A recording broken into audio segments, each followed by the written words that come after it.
You on the Camino de Santiago. That's why I'm here. This is Nancy with the Camino Experience, and I'm imagining you taking your first steps on the Camino Trail, full of excitement and anticipation, and perhaps feeling a little anxious about what lies ahead. I'm imagining you in Saint-Jean-Pied-du-Port, France, or wherever you're starting your Camino walk. Backpack loaded, mountain before you, unsure of what's to come, yet somehow so determined to do this. In your heart, you know you are exactly where you're supposed to be. Or maybe you don't. Maybe you have doubts. You've researched, you've prepared, you've planned, you've packed, and you've tackled another of many hurdles. You've gotten yourself to your starting point. Can you see it? Can you imagine yourself there? I can. I imagine you filled with emotions, maybe a little jet-lagged, possibly hungry and wondering where to find breakfast. You probably know your destination for the first day. Oh, but you're not entirely sure how to get there. You look around you, and thankfully, you are not alone.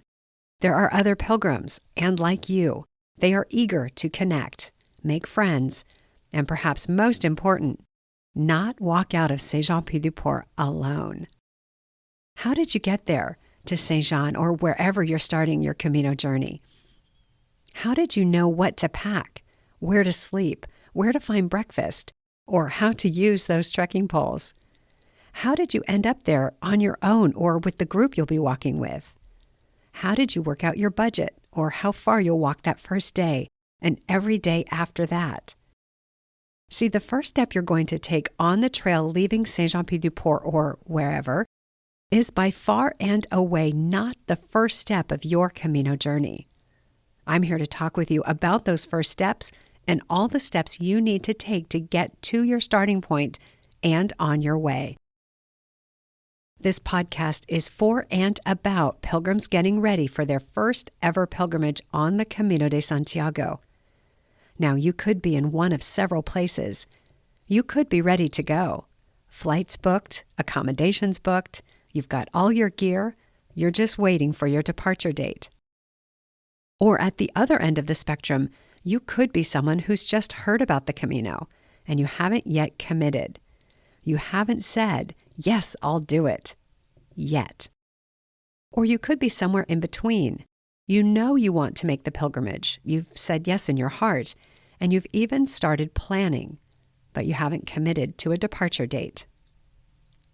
You could also be someone who's considering walking any one of the many Camino routes. Now, I mostly know the Camino Frances. That's my sweet spot. The Camino Frances is the route that goes from Saint-Jean-Pied-du-Port in France to Santiago de Compostela in Spain. The entire route from Saint-Jean to Santiago is about 500 miles, or about 800 kilometers. It's the route walked by the most pilgrims, and it has the most expansive infrastructure.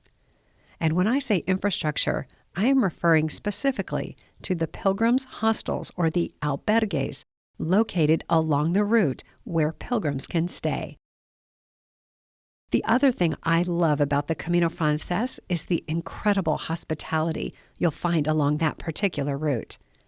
Hospitality provided by the local people, by people whose families have been serving the pilgrims for generations. Also, many pilgrims return to the Camino after walking it and set up businesses or open albergues along this route to serve the pilgrims. Being served by a fellow pilgrim adds a deeper level of understanding and camaraderie to the hospitality you encounter. Let me give you a short background on me. I walked the Camino the first time in 2005, and I had to skip some stages. I had some knee problems, and so I didn't walk the whole way, but I did arrive in Santiago. And that walk was absolutely a life-changing experience. I remember being in Santiago, in the plaza in front of the cathedral, thinking, wow, I never again can say I can't do something. I might say no to opportunities that don't appeal to me, but never again will it be because I can't do something. Well, as I said, I missed some parts of that first pilgrimage because of some knee problems. So in 2007, I went back to the Camino Frances and walked every step from Roncesvalles to Santiago. I felt I needed to do that for it to be complete, for closure. And when I reached Santiago that second time, I swore I would never be back. I was done. Well, I've been back twice a year, every year since then, just about every year, of course, skipping the pandemic. And in 2013, I started leading groups from Saint-Jean-Pied-du-Port. As of August 2022, I have led 13 small groups from Saint-Jean-Pied-du-Port to Pamplona. The goal of my groups is to get them started on their Camino journeys. And as I said, it's been 17 years now that I've been walking the Camino Frances. So I hope you'll join me in this podcast series. I'm going to share a lot of information with you about the Camino and how to get started on your own once-in-a-lifetime experience. I'll do 2 types of episodes for you. The first type of episode will be informational. I will share information that will help you to prepare for this journey, to plan for your Camino, and more importantly, to personalize it. I'll help you prepare for the physical journey, the emotional journey, and the spiritual journey. In fact, I'm going to give you a roadmap for how to plan for your Camino experience. And in this episode, I'm going to give you the first 3 steps on that roadmap. I'll get to that in a moment or two. I'm also going to give you things to think about, things to ponder, things to contemplate, right alongside a lot of practical tips. The second type of episode I'm going to do is interviews with other pilgrims just like you, who are getting ready to walk the Camino. Some have said yes, and they've got their flights booked, and others are thinking about it and gathering information and deciding if it's something that they want to say yes to. The reason I'm going to be interviewing first-time pilgrims, people who haven't yet walked, is because from what I've observed, by the time we get to Santiago, by the time we've walked a Camino route, well, it becomes easy to forget the challenges. We forget the emotional roller coaster of getting to our first Camino, of getting ready, preparing, and getting to our starting point. So we are going to hear from people who are in the middle of it. Let me share my philosophy with you so you know where I'm coming from. I believe you are unique, and therefore your Camino experience will be, and I think should be, unique. I think your Camino experience should be as unique and special as you are. The other part of my philosophy is that we can all learn from each other. There is so much experience and ideas and opinions out there about the Camino. At this point, so many people have walked it and are sharing online in Facebook groups, on online forums, and through YouTube videos. There is so much information out there that it can be hard to find the exact answers you need. Still, I recommend you seek out other sources of information and get information and answers from multiple sources. Listen to some different voices as you plan and prepare. And then you'll be able to take that information and design a Camino experience that's unique to you. But I want to give you a warning. All that information can quickly become overwhelming. It's like trying to get a sip of water from a fire hose. I would like to help with that by providing resources that intentionally, almost linearly, take you from point A, the dream of walking the Camino, to point B, your first steps on the trail, to point C, to Santiago de Compostela, and on to points D through Z. That's your life after the Camino. So let me get to the roadmap now. The roadmap has many steps. I haven't counted them yet, but I think we have quite a few episodes ahead of us. I will be walking you through the roadmap, but you can also grab a copy of it by going to my website, thecaminoexperience.com. Right there on the homepage, you'll find a place to enter your name and email address so I can send you the roadmap. When you do that, you also get on my email list so I can send you more information, ideas, and offers to help you prepare for your Camino journey. If you take some time to wander around my website, you will discover the other ways I help first-time pilgrims, which I will share with you as we go on this journey together. Let me say this about the roadmap. Take what you need and leave the rest behind.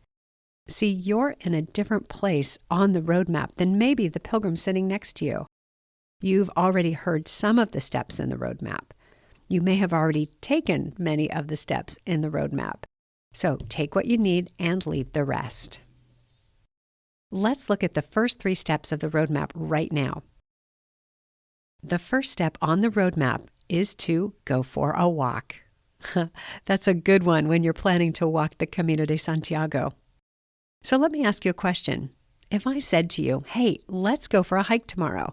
I've planned a hike that's about 10 miles, which is about 16 kilometers. Could you do it? Now, what if I said, we're going to do that every day for the next 30 to 40 days? Oh my goodness, that's a different question, isn't it?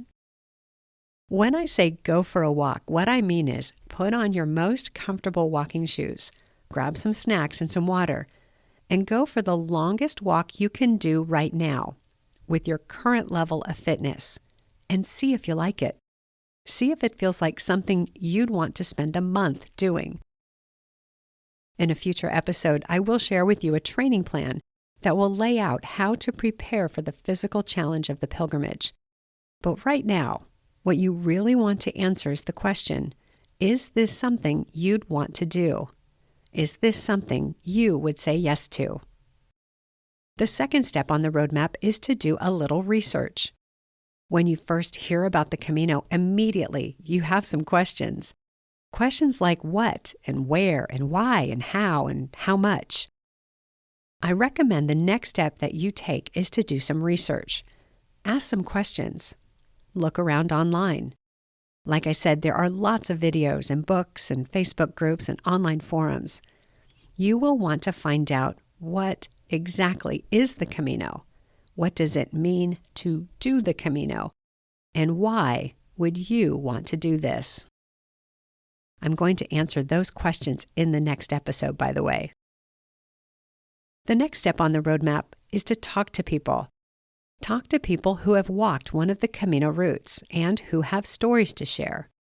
Pilgrims are so inspiring, and they have so much experience to share. We can all learn from each other. You'll also want to talk to the people who love you, the people who will be impacted if you go off to walk the Camino. Many people go to walk the Camino for a week or two, but if you want to walk the Camino Francés from Saint-Jean-Pied-du-Port to Santiago, that 800-kilometer walk is going to take some time. You are going to need a month or more to make that pilgrimage. I think it might be a good idea to talk to the people who love you, especially those who aren't going with you, who might have some questions and concerns. And then you can take those questions and concerns and get them answered from this podcast and from the pilgrim community. Oh, and pet owners. You probably should talk to your pets as well and let them know you might be away for a while.